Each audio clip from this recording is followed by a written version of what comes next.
की मारेकऱ्यांना तात्काळ फाशी झालीच पाहिजे, मारेकऱ्यांना तात्काळ फाशी झालीच पाहिजे। जय जिजाऊ, जय शिवराय, जय जिजाऊ, जय शिवराय। अरे तुमचं आमचं नाच की संतोष भैयाच्या मारेकऱ्यांना फाशी झालीच पाहिजे, संतोष भैयाच्या मारेकऱ्यांना फाशी झालीच पाहिजे। छत्रपती शिवाजी महाराज की जय। अरे तुमचं आमचं नातं काय? जय जिजाऊ, जय शिवराय।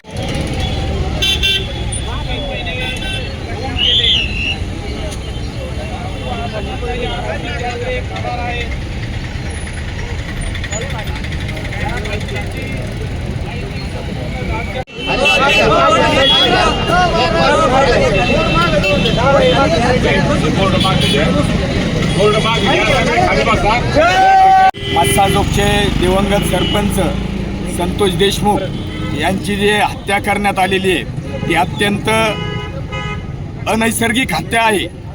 ज्या मनुस्मृतीवादी हत्या आहे या महाराष्ट्रात पेशवाई आली आणि पेशवाईच्या काळातली ही पहिली हत्या आहे।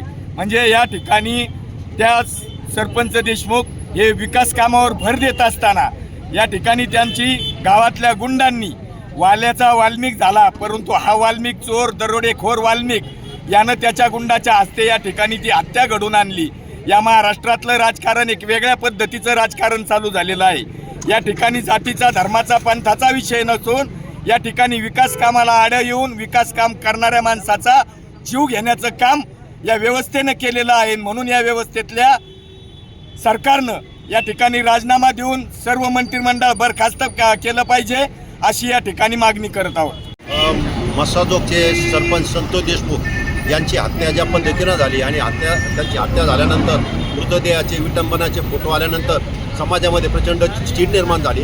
त्यानंतर सर्व माध्यमांनी आणि सर्वांनी ही बातमी उचलून धरल्यानंतर 2 दिवसापूर्वी धनंजय मुंडे यांचा राजीनामा स्वीकारण्यात आला। तसं पाहता तर म्हणजे हे फोटो जर या ठिकाणी माध्यमाला उपलब्ध होऊ शकते तर गृहमंत्री म्हणून देवेंद्र फडणवीस आणि दोन्ही उपमुख्यमंत्री अजित पवार आणि एकनाथ शिंदे यांनासुद्धा यापूर्वीच्या घटनेचं सर्व वृत्तांत माहिती असतानासुद्धा धनंजय मुंडे यांचा राजीनामा घ्यायला 85 दिवस लावले।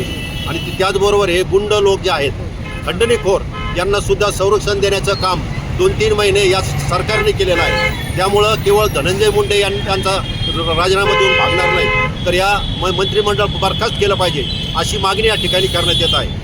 आज या घटनेच्या निषेधार्थ शेवगावमध्ये सर्व पक्षाच्या वतीनं कडकडीत बंद पाळण्यात आलेला आहे। तर म्हणजे हे जे मारेकरी आहेत गुंड लोक आहेत यांना कोणतीही जात नाही, हा जातीचा प्रश्न नसून या सरकारने जे गुंड पोचलेले आहेत आणि बहुमताच्या जोरावर सत्तेचा माज असलेले हे सरकार असल्यामुळं त्यांनी गुंड पोचले आणि म्हणून या गुंडाचं या ठिकाणी धाडस झालेलं आहे। आणि सरकारमधले मंत्री आणि जबाबदार लोक या गुंडांना पाठीशी घालतात आणि या केसमध्ये योग्य तपास होऊ नये म्हणूनच धनंजय मुंडे यांना इतका काळ या ठिकाणी मंत्रिपदावर ठेवण्यात आलं आणि सर्व तपासामध्ये त्रुटी निर्माण होतील अशा पद्धतीचा प्रयत्नसुद्धा सरकारकडून झालेला आहे। म्हणून मंत्रिमंडळ बरखास्त केलं पाहिजे अशी सुद्धा आमची मागणी आहे।